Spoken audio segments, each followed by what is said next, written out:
Hello everyone, welcome back to the video. I hope you all are doing well. आज की video most demanded video है। बहुत सारे बच्चों के डीएम आ रहे थे कि दी वेंटिलेटर करा दो एग्जाम से पहले। ठीक है, वेंटिलेटर बहुत डिफिकल्ट लगता है, नहीं होते हैं उधर से क्वेश्चन, मोड्स समझ में नहीं आते हैं। तो आई हैव डिसाइडेड कि एक वीडियो बनाते हैं, कंप्लीट वीडियो, जिसमें हम डिस्कस करेंगे वेंटिलेटर क्या है, इंडिकेशंस क्या है, मोड्स कौन से होते हैं, टाइप्स ऑफ वेंटिलेशन क्या है, कॉम्प्लिकेशंस क्या है। ओके, तो इस वीडियो में हम ये सारा स्टडी करेंगे। ओके, एंड कमेंट सेक्शन में मैं आपको जो है टेलीग्राम का लिंक दे दूंगी। टेलीग्राम चैनल पे मैं क्विज बना के डाल दूंगी वेंटिलेटर से रिलेटेड। ओके, तो ये वीडियो देखने के बाद आप वहां पे क्वेश्चन प्रैक्टिस कर सकते हैं। Right, so let's start the video. Mechanical ventilation मतलब वेंटिलेटर होता क्या है। बहुत बेसिक चीज है, इजी से समझेंगे। वेंटिलेटर एक मशीन है जो ऑक्सीजन देने में हेल्प करती है। ठीक है, पर्सन को ब्रीदिंग में हेल्प करती है, दैट इज वेंटिलेटर। ठीक है, सो इट्स अ मशीन, एक मशीन है जो ऑक्सीजन प्रोवाइड करेगी। ठीक है, प्लस रिमूव कार्बन डाइऑक्साइड, ये दो इसके काम है। ऑक्सीजन देगी, कार्बन डाइऑक्साइड को रिमूव करेगी, दैट्स ऑल। इतना ही होता है वेंटिलेटर। ठीक है, अब इंडिकेशन, किस केसेस में हम जो है वेंटिलेटर यूज करेंगे, कौन से पेशेंट होंगे, कैसे पता चलेगा कि इसको वेंटिलेटर की जरूरत है या नहीं है। ठीक है, तो इसके लिए अपना एक निमोनिक होता है, फेल एयर, FAILAIR। ठीक है, एफ होता है फेलियर रेस्पिरेटरी। अगर रेस्पिरेटरी सिस्टम जो है फेल हो जाए तो हमें जो है वेंटिलेटर पे पेशेंट को डालना पड़ता है। अब रेस्पिरेटरी फेलियर दो टाइप का हो सकता है, type 1 and type 2। Okay, type 1 होता है due to low oxygen and type 2 होता है high carbon dioxide. Fine, second reason, second indication, A for ARDS, अगर एक्यूट रेस्पिरेटरी डिस्ट्रेस सिंड्रोम का पेशेंट है तो उसको वेंटिलेटर पे डालना पड़ेगा। Third is injury to brain. ठीक है, अगर ब्रेन में इंजरी है, मतलब GCS जो है लेस देन और इक्वल टू 8 है, या फिर पेशेंट कोमा में है, तो हम इसको वेंटिलेटर पे डालेंगे। नेक्स्ट इज कोई लंग डिजीज है जैसे COPD, तो हमें पेशेंट को वेंटिलेटर पे डालना पड़ेगा। Next A for airway protection कब चाहिए होती है हमें, जब पेशेंट होगा स्टेटस एपिलेप्टिकस का। ठीक है, तो हमें उसमें एयरवे सिक्योर करना पड़ता है। ठीक है, ऐसे पेशेंट्स में तब जो है वेंटिलेटर पे पेशेंट को डालना पड़ेगा। I फॉर इन्फेक्शन, मतलब अगर सेप्सिस है, सेप्सिस बहुत ज़्यादा फैल गया है पेशेंट में, मल्टी ऑर्गन डैमेज हो गया है, तो उस केसेस में भी हमें पेशेंट को वेंटिलेटर पे डालना पड़ेगा। And last is refractory hypoxia, मतलब बहुत रिफ्रैक्टरी हाइपोक्सिया मतलब ऑक्सीजन देने के बाद भी पेशेंट में कोई असर नहीं पड़ रहा है। ठीक है, पेशेंट का ऑक्सीजन बढ़ ही नहीं रहा है, खूब सारा हमने ऑक्सीजन दे दिया है वाया मास्क, तब जाके हमें जो है पेशेंट को वेंटिलेटर पे डालना पड़ता है। Fine, so this is about mechanical ventilation. Ventilator क्या होता है, ऑक्सीजन प्रोवाइड करेगा, कार्बन डाइऑक्साइड निकाल देगा, सिंपल सी मशीन है। ओके, इंडिकेशन क्या है, fail air. Okay, now come to the next point, that is types of ventilation. कितने टाइप का वेंटिलेशन होता है। ओके, हमारे पास दो टाइप का वेंटिलेशन होता है।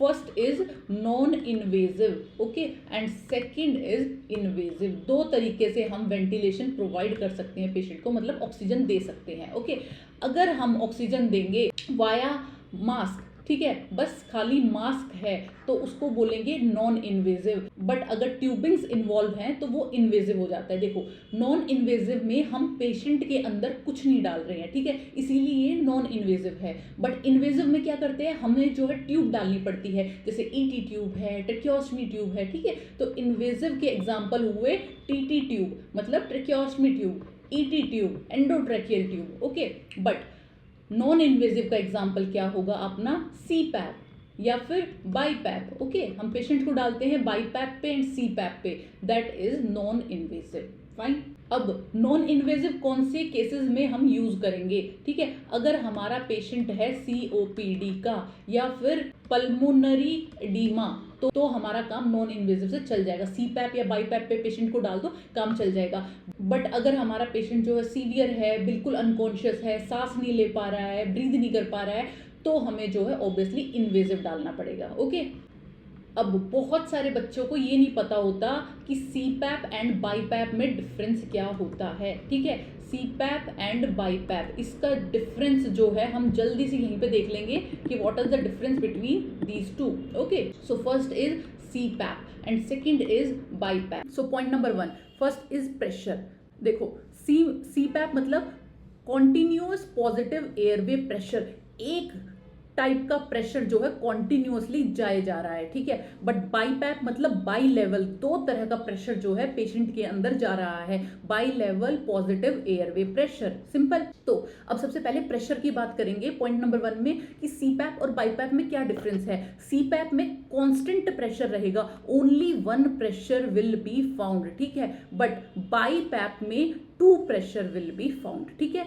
दो तरह के प्रेशर दिए जाएंगे, एक इंस्पिरेटरी के टाइम में और दूसरा जो है एक्सपीरेटरी के टाइम पे, ठीक है। बट CPAP में क्या है, चाहे पेशेंट इंस्पिरेशन कर रहा है या फिर एक्सपिरेशन, सेम प्रेशर रहेगा। सेकंड पॉइंट, ऑक्सीजन इनमें से कौन सा देता है, तो ऑक्सीजन जो है CPAP भी देता है, यस, एंड BiPAP भी देता है, दोनों ही ऑक्सीजन प्रोवाइड करते हैं। थर्ड, CO2 रिमूव कौन सा करता है, इनमें से CO2 रिमूव करने में कौन सा हेल्प करता है, तो CPAP जो है हेल्प नहीं करता है, BiPAP हेल्प करता है। कैसे हेल्प करता है, CPAP में जो है कॉन्टिन्यूअस प्रेशर है, पेशेंट जो है एक्सपिरेशन नहीं कर पाएगा इजीली, ठीक है, क्योंकि एक कॉन्टिन्यूअस प्रेशर आए जा रहा है। बट BiPAP में क्या होता है, इंस्पिरेशन के टाइम पे प्रेशर बढ़ जाएगा और एक्सपिरेशन के टाइम पे प्रेशर कम हो जाएगा। तो अगर एक्सपिरेशन के टाइम पे प्रेशर कम हुआ तो ऑब्वियसली CO2 रिमूवल में हेल्प मिलेगी, फाइन। CPAP जो है थोड़ा सिंपल है और BiPAP जो है एडवांस सिस्टम है अपना, ठीक है। तो 4 पॉइंट इज कि इनका फंक्शन क्या है, कैसे ये काम करते हैं। CPAP क्या करता है, एल्वियोलाई को ओपन रखता है, ठीक है। एवरी टाइम क्या होता है, जब हम एक्सपिरेशन करते हैं तो एल्वियोलाई जो है श्रिंक कर जाती हैं, मतलब कि क्लोज हो जाती हैं। बट CPAP क्या करेगा, कांस्टेंट प्रेशर देके रखेगा, तो एक्सपिरेशन के टाइम पे भी एल्वियोलाई जो है ओपन रहेंगी। बट BiPAP क्या करता है, CO2 रिमूवल में हेल्प करता है। जैसे कुछ पेशेंट्स होते हैं जिनमें एयर ट्रैपिंग हो जाती है, जैसे COPD का पेशेंट है, उसमें एयर ट्रैपिंग हो जाती है, तो हमें चाहिए कि उसकी CO2 बाहर निकले, ठीक है, तो उसमें जो है हम BiPAP यूज करेंगे। तो ये क्या करता है, सपोर्ट ब्रीदिंग एफर्ट, ठीक है, नॉर्मल ब्रीदिंग की तरह ही है और उसको इजी बना देता है हमारी ब्रीदिंग को, ठीक है। एग्जाम्पल, CPAP जो है किस में यूज करेंगे, CPAP हम यूज करेंगे पल्मोनरी इडीमा वाले पेशेंट में, या फिर स्लीप एपनिया, या फिर माइल्ड हाइपोक्सिया, इन पेशेंट्स में जो है हम CPAP यूज करेंगे। बट BiPAP किस में यूज करेंगे, हम BiPAP यूज करते हैं COPD में, जिसमें एयर ट्रैपिंग होती है। सेकंड हम जो है यूज करते हैं टाइप 2 रेस्पिरेटरी फेलियर में। टाइप 2 मैंने प्रीवियस स्लाइड में बताया था, टाइप 2 होता है एक्सेस कार्बन डाइऑक्साइड की वजह से, टाइप 1 होता है लो ऑक्सीजन की वजह से, and type 2 is due to increase in carbon dioxide. तो अगर कार्बन डाइऑक्साइड बहुत ज्यादा बढ़ गई है तो हम उस पेशेंट को BiPAP पे रखेंगे, फाइन। इधर से ऐसे क्वेश्चन बन सकता है कि किसी पेशेंट का हमें ABG प्रोवाइड कर दिया जाएगा और उसमें कार्बन डाइऑक्साइड जो रेज्ड होगी, बढ़ी हुई होगी, तो वो पूछ लेंगे अब आप इसमें कौन सा वेंटिलेशन यूज करोगे, आप CPAP पे डालोगे, BiPAP, TT पे डालोगे, ET पे डालोगे, ठीक है। तो इधर आपने जो है BiPAP सेलेक्ट करना है, ओके, क्योंकि कार्बन डाइऑक्साइड जो है ज्यादा होगी है, पेशेंट सांस खुद ले सकता है, पेशेंट खुद ब्रीद कर सकता है, तो हम उसको BiPAP पे डालेंगे ताकि जो CO2 रिटेंशन है उसको कम किया जा सके। अब देख लेते हैं इसकी यूजुअल सेटिंग क्या रहती है। CPAP पे हम कितना प्रेशर रखते हैं, ठीक है, तो हम इसमें रखते हैं 5 to 10 सेंटीमीटर H2O जो है हम इसमें यूजुअली प्रेशर रखते हैं, ठीक है। पहले इतना रखेंगे, फिर धीरे धीरे बढ़ाते जाएंगे अगर चाहिए है तो। बट BiPAP क्योंकि 2 प्रेशर्स हैं इसमें, तो हम 2 प्रेशर रखेंगे। इंस्पिरेटरी के टाइम का प्रेशर हम रखेंगे 10 to 15 centimetre H2O, okay, and expiratory के टाइम का हम प्रेशर रखेंगे 4 to 6 सेंटीमीटर H2O, ठीक है। एक्सपिरेटरी के टाइम पे आपने प्रेशर कम कर देना है, तभी तो कार्बन डाइऑक्साइड बाहर निकल पाएगी, ठीक है। तो this is all about pressure. तो इस स्लाइड में हमने क्या देख लिया, types of ventilation, non invasive होता है और इन्वेजिव होता है, फाइन। ट्रेकियोस्टमी ट्यूब पे मैंने एक ऑलरेडी वीडियो बनाई हुई है, अगर किसी को ये टॉपिक नहीं आता है तो जाके देख सकते हैं, okay. Now come to the next thing, important terms. अब हम जो है मोड्स सीखे वेंटिलेटर के, उससे पहले हमें कुछ टर्म्स का पता होना चाहिए कि इसका मतलब क्या होता है, प्लेट्यू प्रेशर क्या है, पीप क्या है, ये सब हमें पता होना चाहिए, ठीक है। तो पहला पॉइंट है अपना पीप, मतलब positive end expiratory pressure, okay. मतलब जब एक्सपिरेशन का एंड हो चुका है, एक्सपिरेशन हमने किया, अब जो स्थिति है लंग्स में, ठीक है, उसमें कितना प्रेशर है, that is known as positive end expiratory pressure, okay. हमने जो है इंस्पिरेशन किया, ओके, अब जो है एक्सपिरेशन कर दिया, अब लंग्स में कितना प्रेशर है, मतलब एल्वियोलाई में कितना प्रेशर बचा है, that is known as PEEP, okay. थोड़ा सा प्रेशर जो है हमेशा रहता है हमारे लंग्स में, क्यों? क्योंकि नहीं तो एल्वियोलाई जो है कोलैप्स कर जाएगी, ठीक है। तो थोड़ा सा प्रेशर इज नेसेसरी। तो PEEP is pressure left in lungs at the end of expiration, fine. ये जो है किस चीज में हेल्प करता है? It keeps alveoli open, alveoli को ओपन रखता है ये, एंड प्रिवेंट कोलैप्स नहीं होने देगा, ओके। तो नॉर्मली हम कितना पीप रखते हैं? 5 to 10, ठीक है, 5 to 10 सेंटीमीटर H2O जो है रखेंगे। स्टार्टिंग करेंगे 5 से, पर धीरे धीरे जो है हम इसको बढ़ा सकते हैं अगर जरूरत है तो, ओके। नाउ कम टू, अगर आपने पीप जो है ज्यादा कर दिया, ठीक है, ज्यादा प्रेशर जो है लंग्स में छोड़ दिया है, तो क्या होगा? Lung over distension. ऑब्वियसली अगर आप ज्यादा प्रेशर छोड़ दोगे तो लंग का ओवर डिस्टेंशन हो सकता है, एंड सेकंड इज हाइपोटेंशन देखने को मिलेगा, ओके। कौन से केसेस में हम जो है पीप जो है ज्यादा रखेंगे? ARDS और pulmonary oedema and severe hypoxia, okay. इन केसेस में हमें पीप जो है मेंटेन करना पड़ता है। Now come to the second term, that is plateau pressure. क्या होता है? Plateau pressure is inside alveoli में कितना प्रेशर है व्हेन एयर फ्लो इज 0, ठीक है। मतलब पेशेंट ने जो है इंस्पिरेशन किया, सांस ली, ठीक है, अब अगर इंस्पिरेटरी होल्ड कर दें कुछ देर के लिए, इंस्पिरेशन जो है हमने होल्ड कर दिया है, ना ही एक्सपिरेशन किया है, ठीक है, ये बीच वाली कंडीशन है, तो इस टाइम पे कितना प्रेशर होगा एल्वियोलाई में, that is known as plateau pressure, fine. तो इट इज मेजर्ड, कब मेजर करते हैं? ड्यूरिंग ब्रीफ इंस्पिरेटरी होल्ड, ठीक है, ब्रीफ इंस्पिरेटरी होल्ड के टाइम पे इसे मेजर किया जाता है। और अगर पेशेंट जो है वेंटिलेटर पे है तो हम कैसे चेक करेंगे? हम जो है इंस्पिरेशन होने देंगे, ब्रेथ अंदर गई है, उसके बाद में हम पॉज बटन दबा देंगे वेंटिलेटर पे और प्लेक्टिव प्रेशर चेक करेंगे, ठीक है। देन जो है प्लेक्टिव प्रेशर चेक करने के बाद में एक्सपिरेशन हो जाएगा, okay. So this is the pressure inside alveoli. देखो, पीप में एंड प्लेक्टिव प्रेशर में जो है कंफ्यूज नहीं होना है। पीप है एक्सपिरेशन के बाद का प्रेशर और प्लेक्टिव है इंस्पिरेशन के बाद का प्रेशर, ठीक है। तो बहुत कॉमन सी बात है, प्लेक्टिव प्रेशर हमेशा जो है ज्यादा मिलेगा, क्योंकि अभी तो सांस ली है, इंस्पिरेशन किया है और उसके तुरंत बाद जो है हमने प्रेशर चेक कर लिया, तो plateau pressure is always larger, greater than the PEEP, fine. So now when a breath is given, जब हम एक ब्रेथ देते हैं, when a breath is given, तो जब एयर फ्लो कर रही होती है, ठीक है, उस प्रेशर को, जब हाईएस्ट प्रेशर होता है उसको हम बोलते हैं पीक प्रेशर, ठीक है। एयर जो है अंदर जा रही है उसको हम बोल देंगे पीक प्रेशर।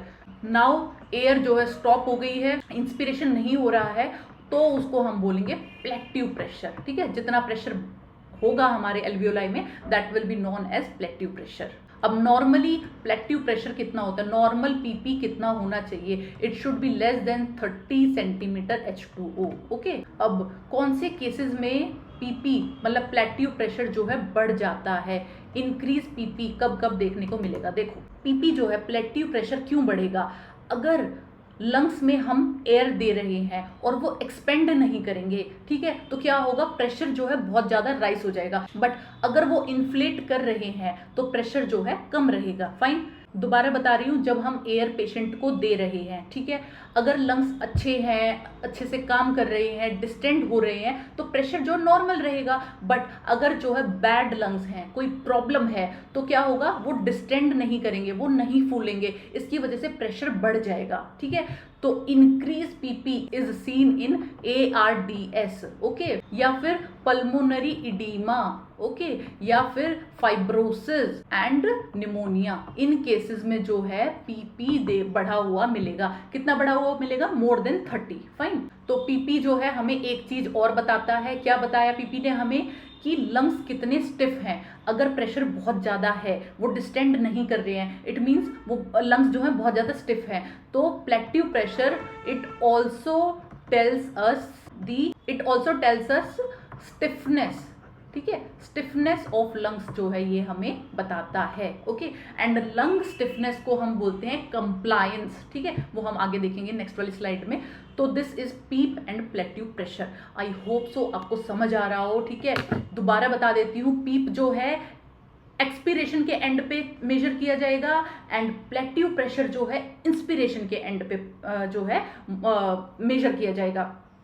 पीप जो है 5 to 10 सेंटीमीटर H2O है and plateau pressure is less than 30 centimetre H2O, ठीक है। आपको पता होना चाहिए इंक्रीज इन पीपी कब देखा जाएगा एंड इंक्रीज इन पीप कब देखा जाएगा, ठीक है।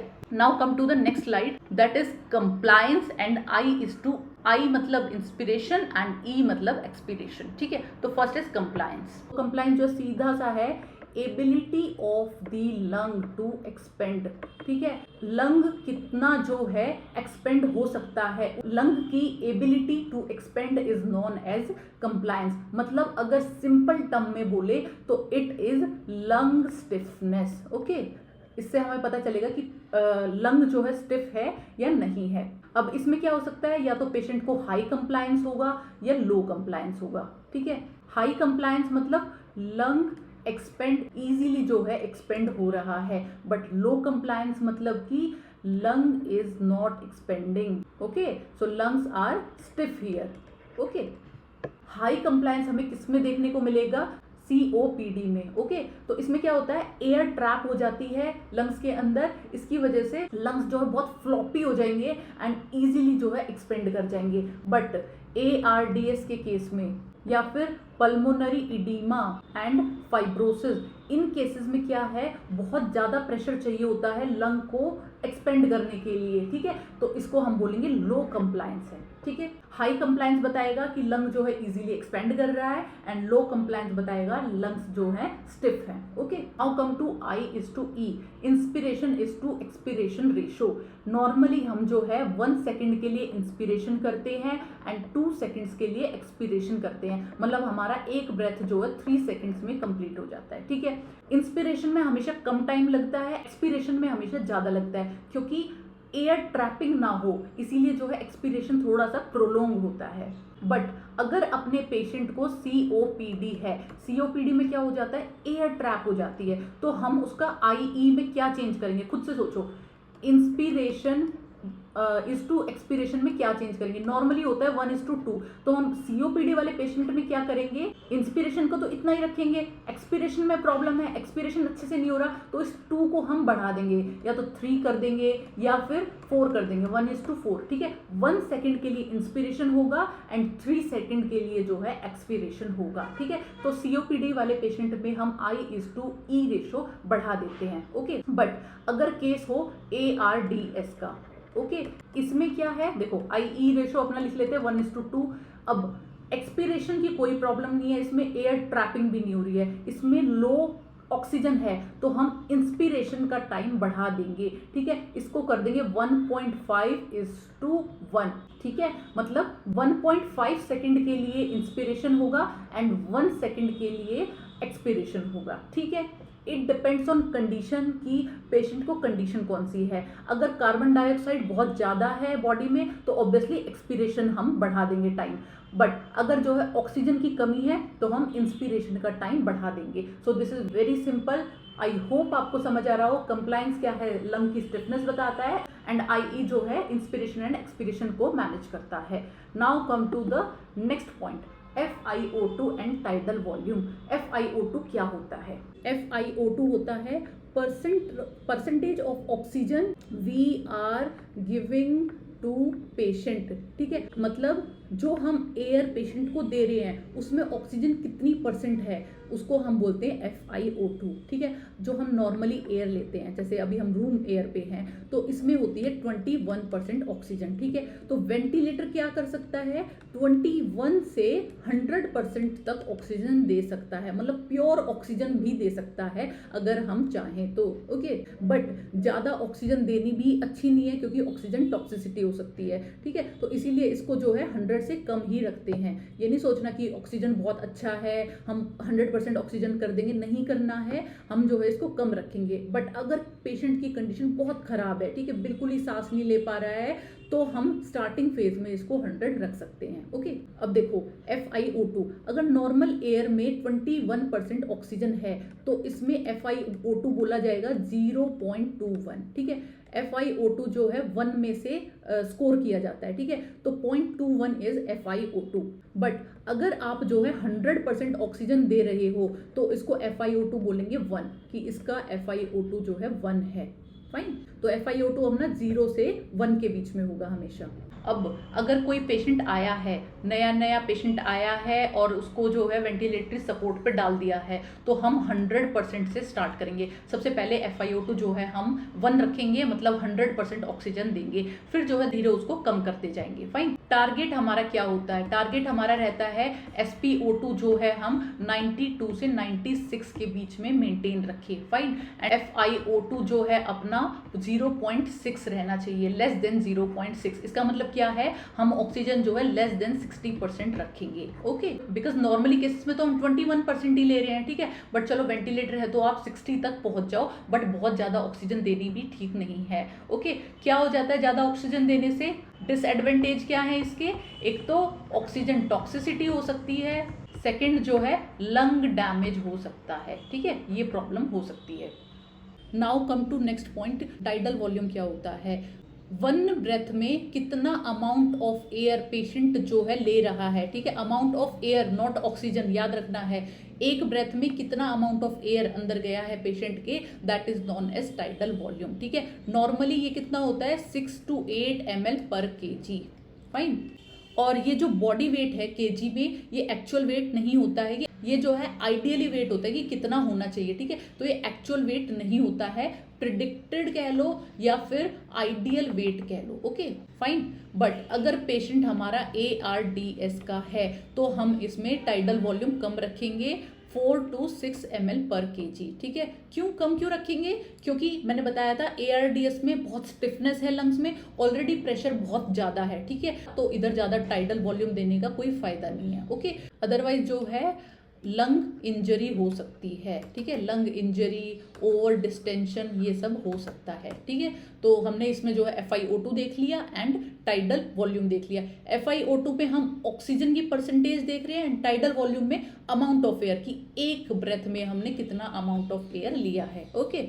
Now come to the next slide, modes of ventilator में कितने मोड्स होते हैं। देखो वेंटिलेटर एक ऐसी मशीन है, इसमें आप वॉल्यूम कंट्रोल कर सकते हो कि कितना वॉल्यूम ऑफ एयर आप देना चाहते हो, प्रेशर कंट्रोल कर सकते हो, और इसमें ब्रेथ्स कंट्रोल कर सकते हो कि कितनी ब्रेथ जो है आप मशीन से देना चाहोगे, ठीक है। तो इसमें तरह तरह के मोड्स होते हैं। सो अब जो है हम बारी बारी से इन मोड्स को देखेंगे कि किस मोड में क्या होता है। First is volume controlled ventilation, second pressure controlled ventilation, third is assist control, fourth is SIMV synchronised intermittent mandatory ventilation, and fifth is PSV pressure support ventilation, okay. So come to the first mode जो है अपना volume controlled ventilation, VCV। ये क्या होता है, तो देखो इसमें जो है हमें नेम से पता चल रहा है कि वॉल्यूम कंट्रोल करेंगे हम। इसमें जो है वॉल्यूम फिक्स्ड रहेगा एंड प्रेशर जो है चेंज होता रहेगा। मशीन जो है खुद डिसाइड करेगी कितना प्रेशर देना है, बट वॉल्यूम जो है हम डिसाइड करेंगे कि कितना वॉल्यूम ऑफ एयर देना है। तो इसमें क्या होगा, अगर लंग्स जो है स्टिफ हैं, ठीक है, लंग्स आपके स्टिफ हैं, तो ऑटोमेटिकली ये जो है प्रेशर बढ़ा देगा, ठीक है। सो इसमें हम क्या क्या सेट करते हैं, एक तो वॉल्यूम सेट करते हैं, वॉल्यूम जैसे 6 to 8 ml पर kg हम रख देंगे, रेस्पिरेशन सेट कर देंगे, FiO2 सेट करेंगे एंड पीप सेट कर देंगे, ठीक है। ये सब चीज़ें हम जो है इसमें सेट कर देंगे, बट प्रेशर जो है खुद की मर्जी से कम और ज़्यादा होता रहेगा। अब इसका एडवांटेज क्या है, अच्छी चीज इसमें क्या है, इसमें जो है गारंटेड वेंटिलेशन है, ठीक है, गारंटेड वेंटिलेशन, क्योंकि एक फिक्स अमाउंट जो हमने सेट कर रखा है वो तो पेशेंट के अंदर जा ही रहा है, तो वेंटिलेशन तो इसमें गारंटेड है, पक्का पक्का होगा। बट इसका डिसएडवांटेज क्या है, इसकी बुरी बात क्या है कि ये जो है लंग इंजरी कर देता है। प्रेशर जो है चेंज होता रहता है, प्रेशर चेंज होता रहेगा, तो इसकी वजह से कई बार लंग इंजरी हो जाती है, ठीक है। यूज किस में किया जाएगा, ये कौन से पेशेंट्स में, जनरल आईसीयू पेशेंट्स में हम इसको यूज करते हैं। फाइन, तो वॉल्यूम कंट्रोल्ड वेंटिलेशन में बस आपको इतना याद रखना है कि volume is fixed but pressure keeps on changing, ठीक है। Now come to second slide, that is pressure controlled ventilation, PCV. अब नाम से हमें पता चल गया प्रेशर जो है फिक्स है, हमने फिक्स कर दिया है, but volume keeps on changing. तो इसमें आप क्या क्या सेट करोगे, you set inspiratory pressure set करोगे, रेस्पिरेशन रेट सेट करोगे, FiO2 सेट करोगे, ठीक है। अब इसका एडवांटेज क्या है, it is safe for lungs, ये लंग्स के लिए सेफ है, क्योंकि बहुत ज़्यादा प्रेशर मशीन खुद से दे नहीं पाएगी, प्रेशर जो है हमने सेट कर रखा है, तो लंग्स में ओवर डिस्टेंशन नहीं होगा, लंग की कोई इंजरी नहीं होगी, तो this is safe for lungs. But इसमें डिसएडवांटेज क्या है, नो गारंटेड वॉल्यूम कितना जाएगा ये गारंटी नहीं है, ठीक है। हो सकता है प्रेशर नॉर्मल है बट वॉल्यूम ही अच्छे से एडमिनिस्टर नहीं कर पा रही है मशीन, ठीक है, तो ये जो है इसमें प्रॉब्लम है। तो ये हम किस में यूज करेंगे, ARDS में, ठीक है। ARDS अगेन, ARDS में ऑलरेडी बहुत ज़्यादा प्रेशर होता है लंग्स के अंदर, तो हम चाहेंगे और ज़्यादा बैरोट्रोमा ना हो, मतलब प्रेशर से और ज़्यादा इंजरी ना हो, इसलिए हम इन केसेस में ARDS वाले पेशेंट्स में जो है प्रेशर फिक्स कर देंगे पहले से, ठीक है। इसलिए हम इसमें PCV यूज़ करते हैं ARDS में, क्योंकि ऑलरेडी बहुत ज़्यादा प्रेशर है और अगर ज़्यादा प्रेशर आएगा तो लंग इंजरी हो जाएगी, तो it is very much needed कि हम इसमें प्रेशर कंट्रोल्ड वेंटिलेशन दें। Now come to assist control, AC mode जो है मोस्ट कॉमन है, ठीक है, सबसे ज़्यादा यूज़ होता है। ये क्या करता है, ये फुल सपोर्ट देता है एवरी ब्रेथ को, it gives full support to every breath, okay. इसका मतलब क्या है, देखो अगर पेशेंट जो है खुद से ब्रीद कर रहा है, ठीक है, खुद जो है ब्रीद कर रहा है तो ये करेगा असिस्ट, ठीक है। बट अगर पेशेंट जो है नो ब्रीद, अगर ब्रीद नहीं कर रहा है पेशेंट, ठीक है, तो ये क्या करेगा, कंट्रोल। इसमें जो है हम रेस्पिरेटरी रेट जो है फिक्स कर देंगे एंड ये जो है ब्रीदिंग जो है प्रोवाइड करेगा अगर पेशेंट जो है ब्रीद नहीं कर रहा है तो फाइन। अब इसको देने के भी दो तरीके होते हैं कि या तो आप प्रेशर कंट्रोल्ड मैनर में दे दो या फिर वॉल्यूम कंट्रोल्ड में दे दो, ठीक है। मतलब प्रेशर कंट्रोल में आप प्रेशर कंट्रोल रखोगे, वॉल्यूम कंट्रोल में वॉल्यूम कंट्रोल रखोगे, ठीक है। ये जो है उस टाइम पे हेल्थ केयर प्रोवाइडर डिसाइड करेगा कि प्रेशर कंट्रोल साइकिल पे हमें डालना है या फिर वॉल्यूम कंट्रोल वाली साइकिल पे डालना है। एक बच्चों को डाउट रहता है यहाँ पे कि ये जो है ब्रीद को कंट्रोल कर रहा है, तो ये रेस्पिरेशन रेट को कंट्रोल नहीं करता है। कैसे, मतलब देखो एक एग्जांपल से मैं आपको समझाती हूँ। हमने जो है रेस्पिरेशन रेट जो है फिक्स कर दिया 12 ब्रेथ्स पर minute, okay, and title volume कितना है 500 ml, ठीक है। पेशेंट इज नॉट ब्रीदिंग, तो अगर पेशेंट जो है ब्रीद नहीं कर रहा है तो वेंटिलेटर क्या करेगा, it will just give 12 breaths पर मिनट, और ये कुछ नहीं करेगा, ना इस ब्रेथ को बढ़ाएगा ना घटाएगा, ठीक है। ये अपना 12 ब्रीथ्स देगा और बात खत्म। बट अगर पेशेंट जो है सेकंड सिनेरियो में खुद से जो है ब्रीद कर रहा है, रेस्पिरेशन रेट जो है पेशेंट का 30 बीट्स पर मिनट है, तो इस केसेस में ये ब्रीद को कंट्रोल नहीं करेगा, ये जो है बस असिस्ट करता रहेगा ब्रीदिंग में, मतलब 30 ब्रीद दे देगा, टाइडल वॉल्यूम 500 रखे, ठीक है, इतना जो है वो एयर दे देगा 1 मिनट में। तो इसमें क्या देखा जाएगा, ओवर डिस्टेंशन ऑफ लंग। अगर पेशेंट जो है खुद से फास्ट ब्रीदिंग कर रहा है तो यहाँ पे ओवर डिस्टेंशन ऑफ लंग देखा जाएगा, एंड यही इसका डिसएडवांटेज है, ठीक है। ओवर डिस्टेंशन मिलेगा अगर रेस्पिरेटरी रेट इज हाई, मतलब पेशेंट खुद ब्रीद कर रहा है तो। और एडवांटेज में यही रहेगा आपका कि फुल सपोर्ट प्रोवाइड करता है टू एवरी ब्रेथ, ठीक है। तो अब देखो अगर रेस्पिरेशन रेट जो है बढ़ गया है पेशेंट का, ठीक है, बहुत ज़्यादा एयर अंदर जा रही है, आप क्या करोगे, आप कैसे रोकोगे इस चीज़ को। आप क्या कर सकते हैं, पेशेंट को सिडेट कर दोगे। अगर आपने सिडेशन दे दिया तो रेस्पिरेटरी डिप्रेशन चला जाएगा और जो है बस पेशेंट जो है मशीन से ही ब्रेथ लेगा। एक तो ये चीज़ कर सकते हैं, या फिर इसको जो है अपग्रेड कर देंगे SIMV मोड पे, ठीक है।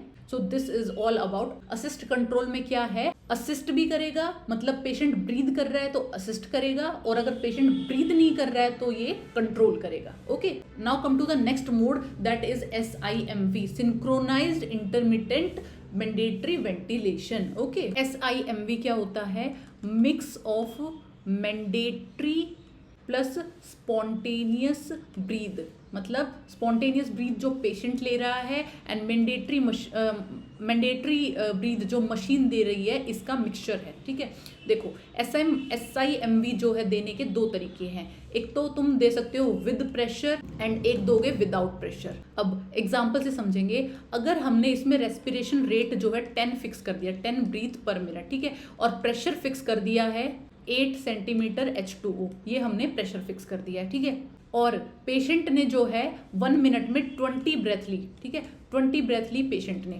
ठीक है, तो ये क्या करेगा, स्टार्टिंग की 10 ब्रेथ्स में फुल कंट्रोल देगा, मतलब फुल वेंटिलेशन ब्रेथ देगा। ओके, बट जो रिमेनिंग 10 है वो पेशेंट खुद से ब्रीद करेगा। वेंटिलेटर क्या करेगा, बस प्रेशर दे के रखेगा, प्रेशर दे के रखा हुआ है, पेशेंट जो है खुद से ब्रीद करेगा।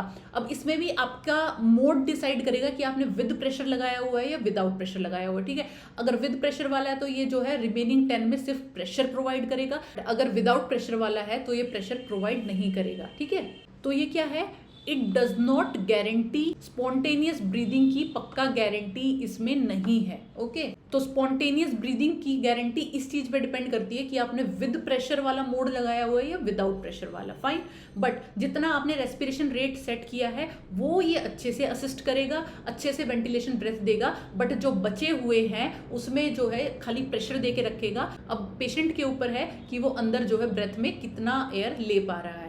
नाउ कम टू एडवांटेजेस क्या है इसके। फर्स्ट जो है रिड्यूस वेंटिलेटर डिपेंडेंसी, वेंटिलेटर पे डिपेंडेंसी कम करता है, पेशेंट को हेल्प करेगा, हेल्प पेशेंट स्टार्ट ब्रीदिंग। ठीक है, third is useful for weaning, मतलब जब हम पेशेंट को वेंटिलेटर से हटा के नॉर्मल एयर पे लाते हैं, रूम एयर पे, तो उसको हम वीनिंग बोलते हैं, वीनिंग। ओके, डिसएडवांटेज क्या हो सकता है इसका, प्रॉब्लम क्या है इसके साथ, पेशेंट डू मोर वर्क। ठीक है, इसकी वजह से जो है पेशेंट फटीग हो सकता है। ओके, तो दिस इज द मोड जो हम वीनिंग के टाइम पे यूज करते हैं। ठीक है, हम जितनी ब्रेथ इसमें फिक्स करेंगे ये उतनी दे देगा, बाकी बची हुई जो पेशेंट खुद से ब्रीद ले रहा है उसमें बस प्रेशर जो है दे के रखेगा। अब पेशेंट की मर्जी है वो कितना एयर अंदर ले रहा है। Okay, last is PSV, pressure support ventilation.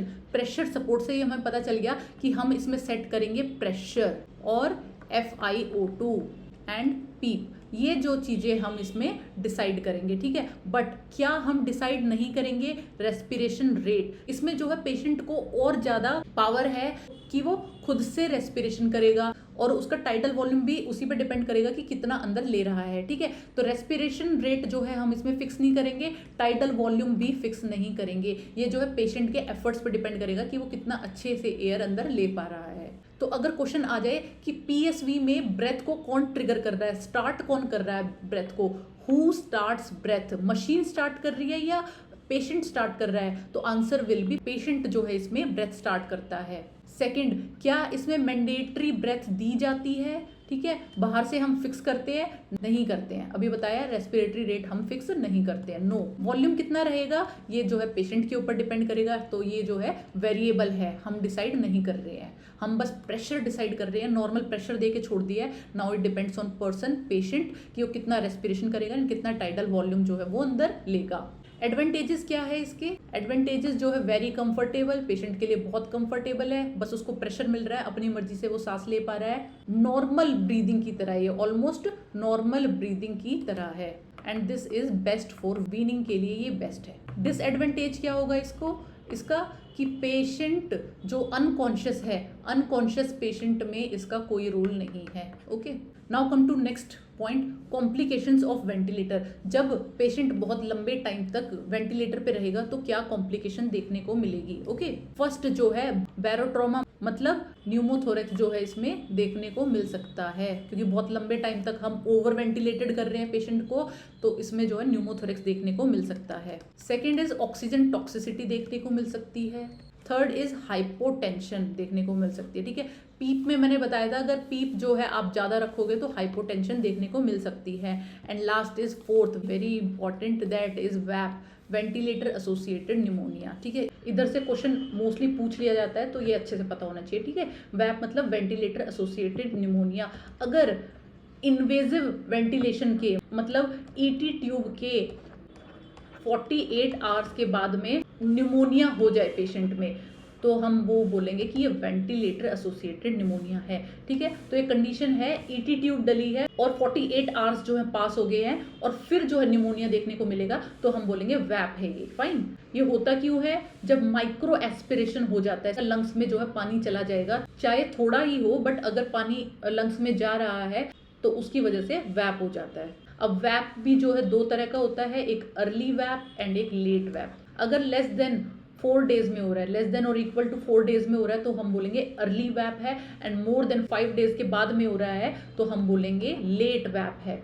Early वैप जो है कम डेंजरस होता है, लेस डेंजरस है, and let is more dangerous, ठीक है। लेट में जो है बैक्टीरिया जो है ज़्यादा रेजिस्टेंट होते हैं, बैक्टीरिया जो है रेजिस्टेंट होते हैं, एंड अर्ली में जो है बैक्टीरिया लेस रेजिस्टेंट होते हैं। अगर अर्ली वैप है तो इसमें मोस्टली पॉजिटिव फैक्टर रहता है स्ट्रेप्टोकोकस निमोनिया, ठीक है, ये इसका पॉजिटिव फैक्टर रहेगा। बट अगर लेट वैप है तो इसमें सूडोमोनास एरोजिनोसा ये इसका रीजन हो सकता है, ठीक है। और रिस्क फैक्टर्स क्या हैं कि पेशेंट जो है प्रोलॉन्ग्ड वेंटिलेशन पे है, पुअर ओरल हेल्थ है, पुअर जो है ओरल केयर जो है पुअर है, सुपाइन पोजीशन में हमने पेशेंट को छोड़ दिया है, एनजी ट्यूब है, आईसीयू स्टे है, ये सब जो है रिस्क फैक्टर्स होते हैं वैप होने के। अब वैप का प्रिवेंशन कैसे करना है, तो इसके लिए वैप बंडल होते हैं, ठीक है, वैप बंडल प्रिवेंशन के लिए। इसमें सबसे पहले हम क्या करेंगे, हेड की पोजीशन रखेंगे सेमी फॉलोअर्स, मतलब 30 से 45 डिग्री पे एलिवेट रखेंगे हेड को। सेकेंड थिंग, डेली जो है हम सिडेशन से थोड़ा वैकेशन देंगे पेशेंट को, थोड़ी देर के लिए सिडेशन रिमूव करने की कोशिश करेंगे, सिडेशन वैकेशन, ठीक है, ये हमें डेली देना होता है। थर्ड, रेगुलर ओरल केयर देंगे हम, ठीक है। और रेगुलर ओरल केयर किस चीज़ से देते हैं, क्लोरहेक्सिडिन, ये क्वेश्चन में पूछ लिया जाता है कई बार। इज सब ग्लोटिक सक्शनिंग करेंगे, ठीक है, सब ग्लोटिक सक्शनिंग करनी है, अच्छे से सक्शनिंग करनी है। Fifth is hand hygiene, and last is weaning trial. अगर आपको लग रहा है कि पेशेंट की हालत जो है थोड़ी ठीक हो रही है तो हम वीनिंग का ट्रायल देंगे, जल्दी से जल्दी उसको वीन करके वेंटिलेटर से बाहर ले आएंगे। Okay, now come to weaning from ventilator. अगर हमें वीनिंग करनी है वेंटिलेटर से तो कैसे डिसाइड करेंगे, क्या हमारे स्टेप्स रहेंगे, ठीक है। तो फर्स्ट स्टेप क्या रहेगा इसमें, क्राइटेरिया कि पेशेंट जो है हीमोडायनामिकली स्टेबल होना चाहिए, प्रॉपर SpO2 मेंटेन कर रहा है, तभी तो हम उसे वेंटिलेटर से बाहर करेंगे, ठीक है। तो पहले हम क्राइटेरिया देंगे, दूसरे क्राइटेरिया देखेंगे, फिर उसके बाद में जो है स्पॉन्टेनियस ब्रीदिंग ट्रायल देंगे। थर्ड जो है उसको SBT को मॉनिटर करेंगे कि क्या रिजल्ट रहा उसका। देन जो है RSBI देखते हैं, वो अभी मैं नेक्स्ट स्लाइड्स में बताऊंगी। अगर SBT पास हो गया तो हम एक्सट्यूबेट कर देंगे, SBT फेल हो गया तो हम उसको इंट्यूबेटेड ही रखेंगे, ठीक है। तो इधर स्टेप 1 में हम क्या करेंगे, क्राइटेरिया में क्या देखना है, हीमोडायनामिकली स्टेबल होना चाहिए पेशेंट, मतलब कोई शॉक की कंडीशन ना हो, ठीक है, कोई शॉक ना हो। Second is obeying commands, patient जो है अवेक होना चाहिए और आपकी कमांड को ओबे करे। थर्ड, एडिक्वेट ऑक्सीजनेशन जो है मेंटेन कर रहा हो, FiO2 जो है 40 से 50% के नीचे होना चाहिए, एंड पीप जो है आपका लेस देन और equal to 5 to 8 centimetre H2O होना चाहिए। And last is cause of respiratory failure improving, जिस वजह से रेस्पिरेटरी फेलियर हुआ था वो कॉज जो है इम्प्रूव हो जाए तभी हम पेशेंट को एक्सट्यूबेट करेंगे। सो दिस इज अबाउट क्राइटेरिया। जब हमें ये चेकलिस्ट पूरी हो जाएगी कि हाँ हीमोडायनामिकली स्टेबल है, कमांड भी ओबे कर रहा है, ऑक्सीजन भी मेंटेन कर रहा है और कॉज भी इम्प्रूव हो गया है, तब हम सोचेंगे कि हाँ इस पेशेंट को जो है एक्सट्यूबेट किया जा सकता है, ठीक है। और अब हम क्या करेंगे, स्टेप 2 पे आएंगे, डू स्पॉन्टेनियस ब्रीदिंग ट्रायल। अब जो है हम उसको ट्रायल पे देंगे। ट्रायल देने का क्या तरीका रहता है, मेथड क्या है ट्रायल देने का, हम उसको टी पीस पे डाल देंगे, टी पीस पे डाल देंगे या PSV सिस्टम पे डाल देंगे। अभी हमने पढ़ा था प्रेशर सपोर्ट वेंटिलेटर, खाली प्रेशर दे के रखेंगे। अब पेशेंट को खुद से ही रेस्पिरेशन करना है एंड खुद ही टाइडल वॉल्यूम लेना है। तो क्या मेथड है, या तो हम पीस पे डाल देंगे या फिर वेंटिलेटर पे छोड़ना है तो पीएसवी मोड पे डाल देंगे। ओके, फिर जो है हम पेशेंट को मॉनिटर करेंगे 30 से 120 मिनट्स तक। तो 30 से 120 मिनट तक हम पेशेंट को छोड़ देंगे खुद ही ब्रीथ करने के लिए। Okay, now come to step 3, monitor during SBT. अब हमने जो है ट्रायल दे रखा है, हम मॉनिटर भी करेंगे कि क्या रिजल्ट रहा, जो हमने एसबीटी किया है इसका क्या रिजल्ट रहा। तो इसमें आप क्या करेंगे, फेलियर साइंस को वॉच करेंगे कि ट्रायल फेल तो नहीं हो गया। फेलियर साइंस कौन से होते हैं ये आपको पता होना चाहिए। अगर रेस्पिरेशन रेट मोर देन 35 हो गया है तो ये फेलियर है। हार्ट रेट अगर बढ़ गया है या एरिथमिया हो गया है तो फेलियर है। SpO2 जो है लेस देन 90% है। एंजाइटी है, स्वेटिंग है, और उसके बाद में यूज ऑफ एसेसरी मसल्स। अगर एसेसरी मसल्स का जो है पेशेंट यूज कर रहा है, इट मीन्स फेलियर साइंस है, हम इस पेशेंट को एक्सटुबेट नहीं कर सकते। ओके, तो तुरंत हम क्या करेंगे, अगर ये साइंस दिखे तो स्टॉप करेंगे ट्रायल को और पेशेंट को दोबारा से वेंटिलेटर पे डाल देंगे। तो अब क्या है, हमने स्टेप 3 तक देख लिया, क्राइटेरिया कर लिया, उसके बाद में एसबीटी दे दिया, मॉनिटर भी कर लिया एसबीटी में। नेक्स्ट क्या करेंगे, चाहे एक्सटुबेट करना हो या ना करना हो, उससे पहले हम क्या करेंगे, RSBI क्या होता है, रैपिड शैलो ब्रीदिंग इंडेक्स। ठीक है, रैपिड शैलो ब्रीदिंग इंडेक्स, ठीक है, RSBI। इसमें क्या करेंगे, हम जो है कैलकुलेट करके पता लगाते हैं कि इस पेशेंट को एक्सटुबेट किया जा सकता है नहीं किया जा सकता है। RSBI का एक फॉर्मूला है, ये क्या है, रेस्पिरेशन रेट बाय में टाइडल वॉल्यूम इन लीटर्स। ठीक है, तो इधर से हमें RSBI मिल जाएगा। अब मान लो आपका जो है पेशेंट, उसका रेस्पिरेशन रेट है 20 ब्रेथ्स पर मिनट, ठीक है, एंड टाइडल वॉल्यूम है 500 ml, ठीक है, तो RSBI उसका कितना होगा, रेस्पिरेशन को ऊपर रख देंगे 20 बाय में टाइडल वॉल्यूम 500, बट ये इन लीटर है, ठीक है, तो इसको जो है हम लीटर में चेंज करेंगे, मतलब 0.5 लीटर, यहाँ पे 0.5 रख देंगे, इज इक्वल टू 40 आया अपना RSBI। अगर हमारा RSBI बिलो 105 आता है, it means it is good, ये अच्छी चीज है, बट अगर मोर देन 105 आएगा तो इट्स अ बैड साइन। तो अगर हमारा RSBI 105 से नीचे आया, गुड साइन है, तो हम एक्सटुबेट की तैयारी करेंगे, बट अगर 105 से ऊपर है, बैड साइन है, तो हम पेशेंट को इंट्यूबेटेड ही रखेंगे। Okay, now next is step E में क्या करेंगे, एसबीटी जो है पेशेंट पास कर गया है तो हम क्या करेंगे, बाकी साइंस देखेंगे, कोई एयरवे ऑब्स्ट्रक्शन तो नहीं है, गुड कफ रिफ्लेक्स होना चाहिए, मिनिमल सिक्रीशन होने चाहिए, ठीक है। इन केसेस में अगर ये सब कंडीशन मिलती हैं, अच्छी कंडीशंस मिलती हैं, तो हम पेशेंट को एक्सटुबेट कर देंगे। ओके, अब पेशेंट को एक्सटुबेट कर दिया, आफ्टर एक्सटुबेशन क्या ध्यान दोगे आप, आफ्टर एक्सटुबेशन आप ऑक्सीजन मॉनिटर करोगे, रेस्पिरेशन मॉनिटर करोगे, एंड साइंस ऑफ डिस्ट्रेस देखोगे कि कोई साइन ऑफ डिस्ट्रेस तो नहीं है, ठीक है। पेशेंट को एक्सटुबेट करके भाग नहीं जाना कि हाँ अब एक्सटुबेट है, खुद संभाल लेगा पेशेंट, उधर बैठना है, वॉचफुली देखना है, ऑब्जर्व करना है पेशेंट को कि ऑक्सीजन क्या है, SpO2 क्या है, रेस्पिरेटरी रेट कैसा है, कोई डिस्ट्रेस के साइन तो नहीं है, ठीक है। और अगर कोई साइंस ऑफ डिस्ट्रेस है तो हम ऑक्सीजन प्रोवाइड कर सकते हैं इफ इट इज़ नीडेड, या फिर NIV भी लगा सकते हैं, नॉन इन्वेजिव वेंटिलेशन। जैसे COPD वाला पेशेंट है उसमें बाईपैप की जरूरत पड़ती है तो हम NIV यूज कर सकते हैं after extubation. And last step is if SBT fail, अगर स्पॉन्टेनियस ब्रीदिंग ट्रायल फेल हो गया है तो हम पेशेंट को एक्सटुबेट नहीं करेंगे, उसको इंट्यूबेटेड ही रखेंगे, और जो है 24 आवर्स के बाद में दोबारा ट्रायल दे के देख सकते हैं, ठीक है। सो this is about weaning from ventilator से वीन करने से पहले हमें क्या क्या पॉइंट्स ध्यान में रखने हैं।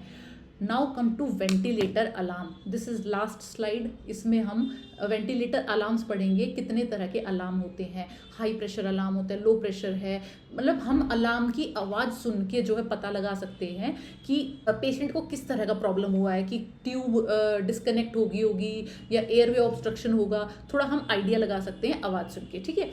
तो इधर हम पढ़ेंगे high pressure alarm, low pressure alarm, volume, apnoea, oxygen related beep, FiO2 and rate alarm. Okay, तो come to the first alarm that is high pressure alarm and low pressure alarm. Very important, यहाँ से question पूछ लिया जाता है, ठीक है, कि इन दोनों में क्या डिफरेंस है।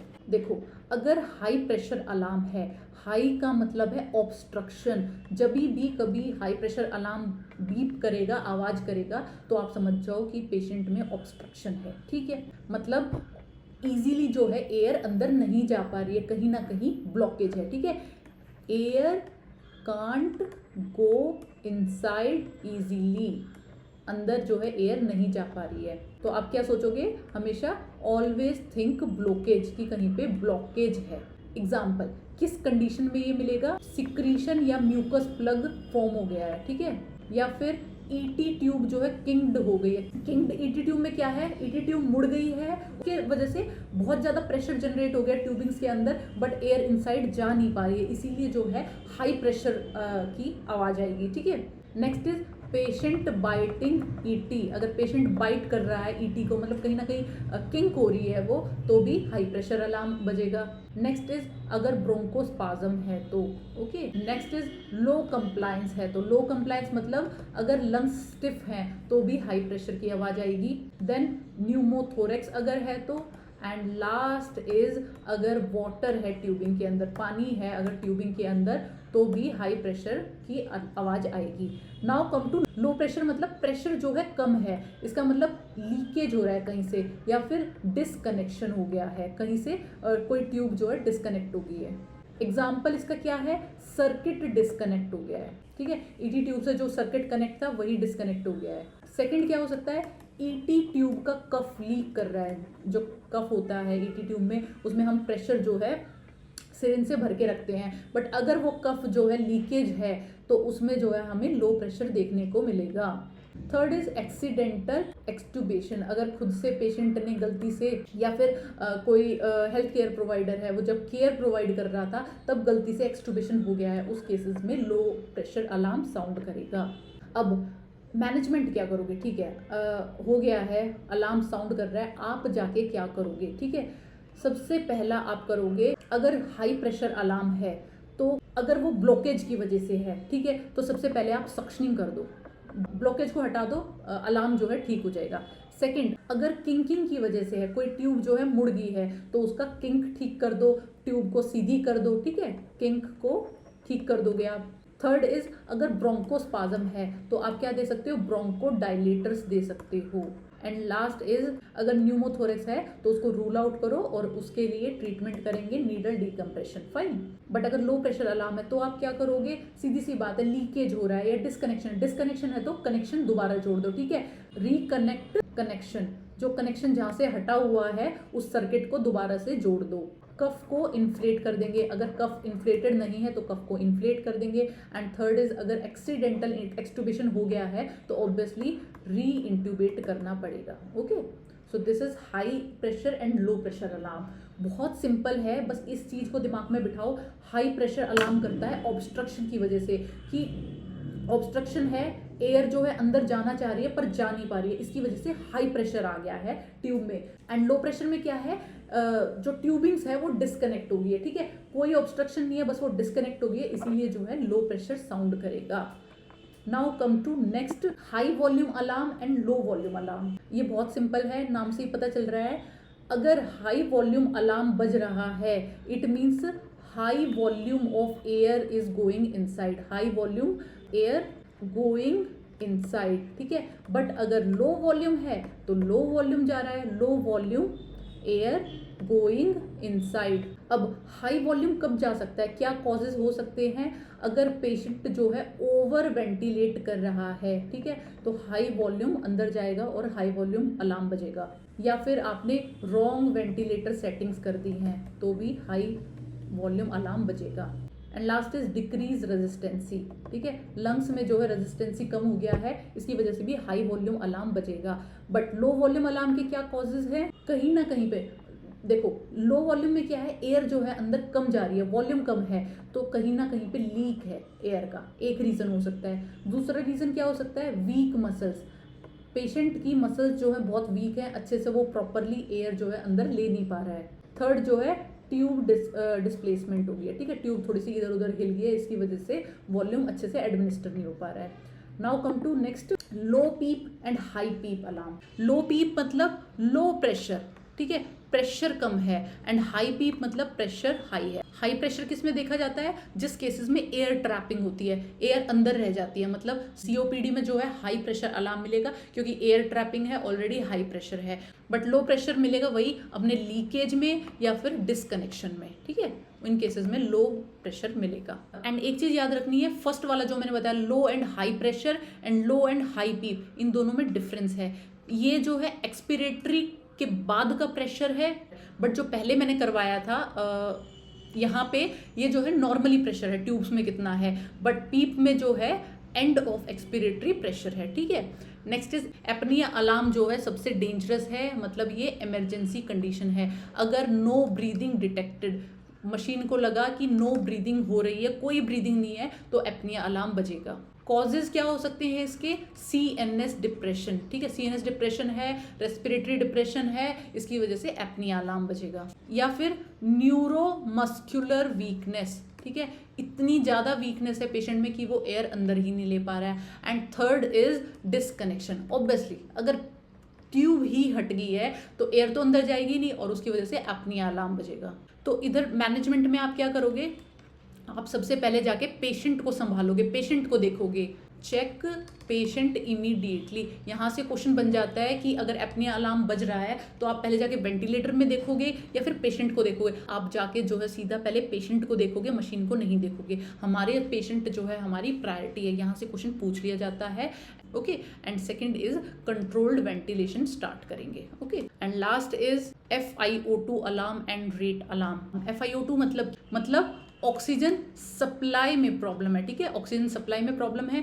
रीजन क्या हो सकता है इसका, रीजन हो सकता है पाइपलाइन फेलियर, ठीक है, जहां से ऑक्सीजन आती है उस पाइपलाइन में प्रॉब्लम है, या फिर सेंसर एरर हो सकता है, ठीक है। कई बार क्या है, सही FiO2 जारी होती है बट सेंसर जो है एरर शो कर देता है, अच्छे से रिपोर्ट नहीं करता, इसीलिए भी FiO2 अलार्म बच जाता है। And rate alarm is when respiration rate is too high और टू लो, ठीक है, बहुत ज़्यादा हाई है या लो है। इसमें क्या कॉजेज रहते हैं, रेस्पिरेशन बहुत ज़्यादा हाई या लो कब होता है, या तो पेन में है पेशेंट, एंग्जाइटी हो सकती है, सेप्सिस हो सकता है, या फिर CNS डिप्रेशन, ठीक है, ये सब रीज़न हो सकते हैं रेट अलार्म के बचने के। So that's all for today's video. अब आपने वीडियो देख ली है, इसके बाद में आप क्वेश्चन अटेम्प्ट करोगे, क्वेश्चन प्रैक्टिस करोगे टेलीग्राम पे, ठीक है, मैं क्विज वहाँ पे डाल दूंगी, जरूर प्रैक्टिस करना है और बताना है क्या स्कोर आया। फाइन, तो thank you so much for watching video and best of luck for the exam.